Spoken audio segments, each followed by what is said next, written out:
లేదా తన మీద ఒత్తిడి తీసుకొచ్చే పరిస్థితి ఉండదు. అలాగే టీడీపీ మంత్రి కూడా కాదు. కాబట్టి ఆ స్వేచ్ఛ ఉంది. అదే సందర్భంలో తెలుగుదేశం పార్టీ తరపున ఉన్నటువంటి అనిత చాలా పర్ఫెక్ట్ అని చెప్పాలి. ఇప్పుడు ఫ్యూచర్ లో ఎట్లా ఉంటుందో తెలియదు, కానీ వనిత సుచరితాలతో పోల్చుకుంటే 1000 రెట్లు చాలా బెటర్ అనిపిస్తుంది. ఎందుకంటే వాళ్ళిద్దరు అసలు ఏ రోజున తమ హోంమంత్రి అని తమకన్నా గుర్తుందో లేదు తెలియదు. ఏ రోజు ఒక రివ్యూ మీటింగ్ లేదు, ఒక ప్రెస్ మీట్ లేదు, ఏమీ లేదు. డిప్యూటీ సీఎం గా పనిచేశారని గుర్తున్నా ఉందో లేదు తెలియదు. ఇంకోటి ఈవెన్ వాళ్ళ మీడియా కవరేజ్ కూడా వాళ్ళకి ఒక రకంగా చెప్పాలంటే అప్పుడు తెలుగుదేశం మీడియానే వాళ్ళది కవర్ చేయలేదు.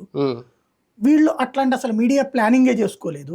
ఈవెన్ నారాయణ స్వామి చేసిన వీళ్ళందరికీ విచిత్రం ఏంటంటే వాళ్ళ ఫస్ట్ రోజు నా ఛార్జ్ తీసుకున్నప్పుడు ఇచ్చే ఆ గౌరవ వందనం ఇది కూడా కనిపించాలి ఎక్కడో వాళ్ళకి సంబంధించి తప్పించి వాళ్ళ మీడియా హైలైట్ చేసింది లేదు. ఇప్పుడు హోమ్ మినిస్టర్ అంటే ఇప్పుడు అనితది ఉంది.